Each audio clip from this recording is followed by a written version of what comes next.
Hi hello welcome to Disha TV. Ram Gopal Varma తన cinema గురించి విడుదలైన తర్వాత కంటే విడుదలకు ముందే ఎక్కువగా మాట్లాడుకునేట్టుగా పక్కా వ్యూహంతో ముందుకు వెళ్తుంటాడు వర్మ. తాజాగా నేడు విడుదలైన వ్యూహం సినిమా విషయంలోనూ ఇదే అయింది. పట్టువదలని విక్రమార్కుడిలా సెన్సార్ బోర్డుతో పెద్ద యుద్ధమే చేసి ఎట్టకేలకు ఎన్నికల సంగ్రామానికి ముందు వ్యూహం సినిమాని థియేటర్స్లో విడుదల చేశారు వివాదాల దర్శకుడు రామ్ గోపాల్ వర్మ. పలు వాయిదాల అనంతరం మార్చి 2న థియేటర్స్లో విడుదలైంది వ్యూహం సినిమా. తన వ్యూహమేంటో ముందే చెప్పిన వర్మ ఇక సినిమాలో కూడా చంద్రబాబు, పవన్ కళ్యాణ్లను అత్యంత దారుణంగా కించపరుస్తూ పొలిటికల్ సెటైర్లతో చెడుగుడాడుకున్నాడు. అటు పవన్ ఫ్యాన్స్కి కానీ ఇటు చంద్రబాబు ఫ్యాన్స్కి కానీ ఆ సీన్లు చూస్తే రక్తం ఉడికిపోవడం గ్యారంటీ.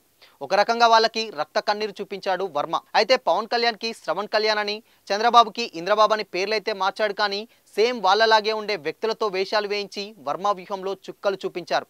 అయితే ఇందులో కొన్ని ఆసక్తికరమైన సీన్లు కూడా ఉన్నాయి. అందులో ఒకటి పవన్ కళ్యాణ్ని 2019 ఎన్నికల్లో చంద్రబాబే ఓడించడం ఒకటైతే 2014 ఎన్నికల్లో జగన్ ఓడిపోతాడని అతనికి ముందే తెలుసన్నట్లుగా చూపించాడు.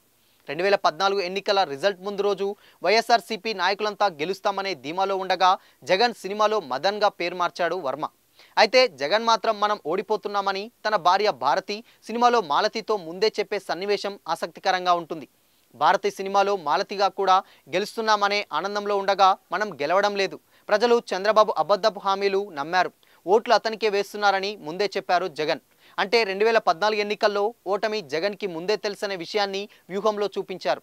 ఇక 2019 ఎన్నికల్లో పవన్ కళ్యాణ్ని 2 చోట్ల ఓడించింది ఎవరో కాదు, చంద్రబాబే అని మరో సీన్ పెట్టారు వర్మ. పవన్ కళ్యాణ్ పోటీ చేసిన 2 చోట్ల టీడీపీ గెలిచే అవకాశం లేకపోవడంతో టీడీపీ ఓట్లను వైఎస్ఆర్సీపీ పార్టీకి వేయమని చంద్రబాబు చెప్తున్నట్లుగా చూపించారు. తన కుటిల రాజకీయంలో భాగంగా పవన్ కళ్యాణ్ని చంద్రబాబు 2 చోట్ల కావాలనే ఓడించారనే విషయాన్ని వ్యూహంలో చూపించారు వర్మ. దీంతో పాటు చంద్రబాబు వరల్డ్ మీడియా దృష్టిలో పడడానికి పుష్కర ఘాట్లో 27 మంది ప్రాణాలను పొట్టన పెట్టుకున్నాడనే విషయాన్ని చూపించారు వర్మ.